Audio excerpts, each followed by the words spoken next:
boza kolanda bao nyonso eza kolekana kati ya mabele na biso, notamment pour l'adresse au président de la République, chef de l'État, commandant ya mapinga pe ya justice ya mboka na biso oyo alobaki na mboka Londres. Lelo toza koyoka mutu na mutu akomi spécialiste ya interprétation ya maloba chef de l'État. Qu'est-ce que le président de la République alobi na ba makambo baso etali politique ya mboka ya liboso alobeli yango devant ba congolais oyo baza na mboka mipaya. Alors on ne peut pas to considérer yango comme quoi koloboya alobwana akeye kolobango libanda, non. Na esiko ya alobeli yango esika wana ezalaki déjà Congo.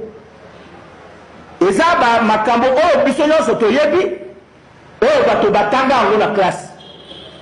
Le premier diplomate ya mboka oyo ezali Félix Tshisekedi. S'agissant donc de ce sujet sur la dissolution, mon collègue du Sénat et moi-même, nous lui avons rappelé la ratio legis de l'article 148.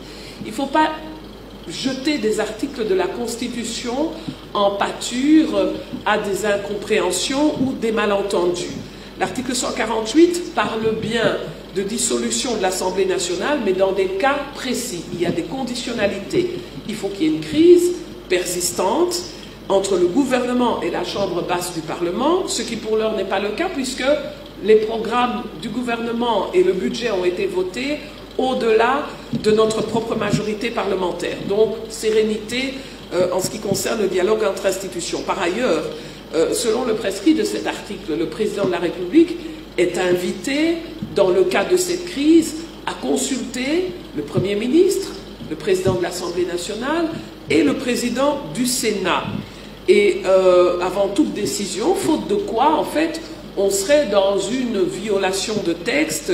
Et la violation de texte est régie, en fait, par l'article 165 de la Constitution, qui dit que toute personne qui méconnaît notre loi fondamentale peut être exposée au cas de haute trahison pour violation intentionnelle de la Constitution. Je ne cite que les articles, je ne prends pas position, mais il me semble important de rappeler à tous que n'est pas juriste qui veut, et donc nous devons être très prudents par rapport à nos opinions publiques, par rapport à nos citoyens du monde rural, quand nous, à Kinshasa, nous traitons ou nous évoquons des textes constitutionnels.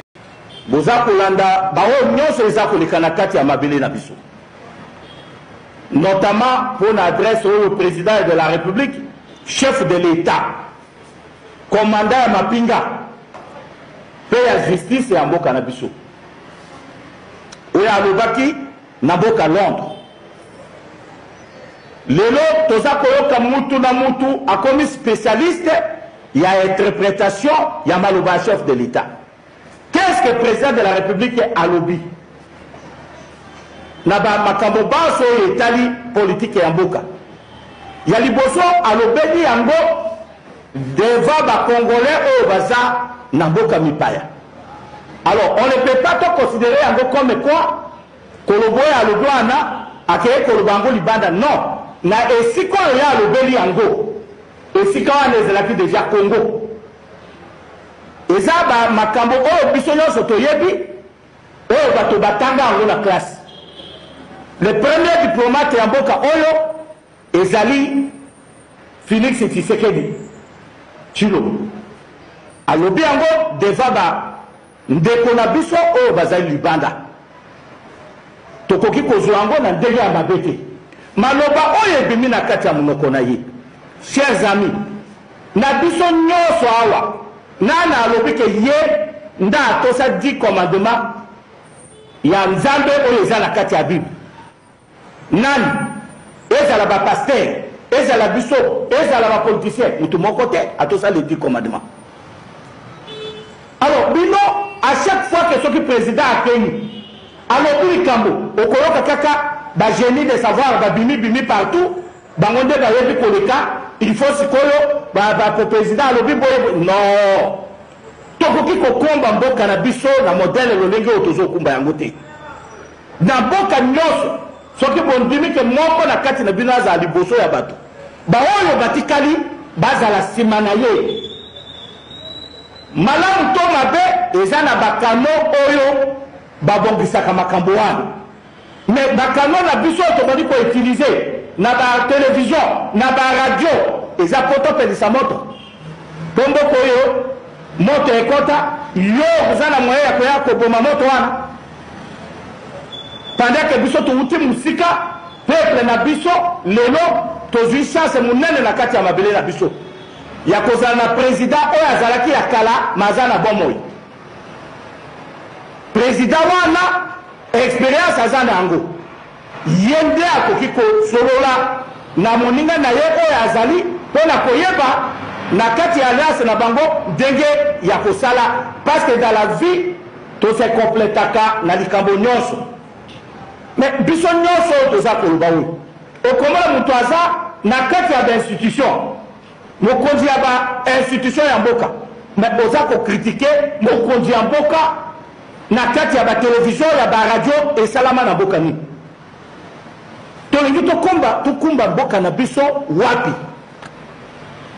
na badosio oyo euti koloba mawa na bandeko na biso ya babanyangolengi mokonzi ya mboka alingaki aloba ke mpe ide na ye ezali ke richesse na biso na kati ya mabele na biso eza diversité culturelle oyo ya biso toza na mboka moko toza na baetini ebele e na kati ya baetini wana okomona na frontière ya Angola toza na peuple oyo eza na Angola eza mpe na Congo na frontière ya Zambie toza na même peuple oyo eza na Zambie eza mpe na Congo na frontière ya Congo Brazza toza na même peuple na Congo Brazza eza mpe na Congo epa na biso na frontière ya Soudan du Sud même peuple eza kuna baza mpe epa na biso na frontière ya Uganda ya Rwanda ya Burundi na bafrontière nyonso parce que toza entouré na 9 pays frontaliers tokokuta le même peuple alobi richesse oyo biso toza na yango wana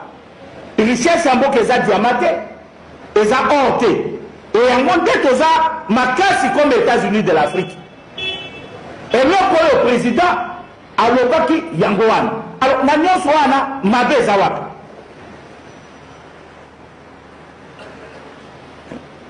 président alobaki te kakodessoudre assemblée to akosala nini président alobi makambo wana te mais soki il faut to interdire mokonzi ya mboka oyo biso nyonso toponaki azala na droit ata ya makanicité mais finalement tozokende wapi mingi oyo baza kolobaloba lelo est ce que mboka na biso lelo soki ezalaka te oyo transfert pacifique du pouvoir oyo te est ce que nana ayebeli esika tolingai tozala lelo emboka elingaki esuka ndenge nini parce que tozoyoka bajuriste oyo baremplace bajohn Locke bathomas Hobbes na kati ya mboka oyo bango nyonso batelemi mpo basala interprétation ya droit mais ebongo cour constitutionnelle bosala nango nini parce que bino boyebi koleka bato wana nyonso mboka ya Congo bino nde botanga bato mosusu batanga te ntango bino botangi biuniversité nyonso basuprime yango apres bino nde boyebi koleka mpo botia moto mboka epela comme ça soki mobulu ekoti to bino boya kotrouve bacompte na bino moi je crois bato wana bakozala dénoncer devant peuple na biso e bakozala responsable ya baconséquence nyonso voilà chers compatriotes oyo tozalaki na yango na kosenga bakongolais nyonso bazala nsima ya bainstitution ya mboka à commencer par le chef de l'État. Je vous remercie. S'agissant donc de ce sujet sur la dissolution, mon collègue du Sénat et moi-même, nous lui avons rappelé la ratio legis de l'article 148. Il ne faut pas jeter des articles de la Constitution en pâture à des incompréhensions ou des malentendus. L'article 148 parle bien de dissolution de l'Assemblée nationale, mais dans des cas précis. Il y a des conditionnalités. Il faut qu'il y ait une crise persistante entre le gouvernement et la chambre basse du Parlement, ce qui pour l'heure n'est pas le cas puisque les programmes du gouvernement et le budget ont été votés au-delà de notre propre majorité parlementaire. Donc, sérénité en ce qui concerne le dialogue entre institutions. Par ailleurs, selon le prescrit de cet article, le président de la République est invité, dans le cas de cette crise, à consulter le Premier ministre, le président de l'Assemblée nationale et le président du Sénat. Et avant toute décision, faute de quoi, en fait, on serait dans une violation de texte, et la violation de texte est régie, en fait, par l'article 165 de la Constitution, qui dit que toute personne qui méconnaît notre loi fondamentale peut être exposée au cas de haute trahison pour violation intentionnelle de la Constitution. Je ne cite que les articles, je ne prends pas position, mais il me semble important de rappeler à tous que n'est pas juriste qui veut, et donc nous devons être très prudents par rapport à nos opinions publiques, par rapport à nos citoyens du monde rural, quand nous, à Kinshasa, nous traitons ou nous évoquons des textes constitutionnels.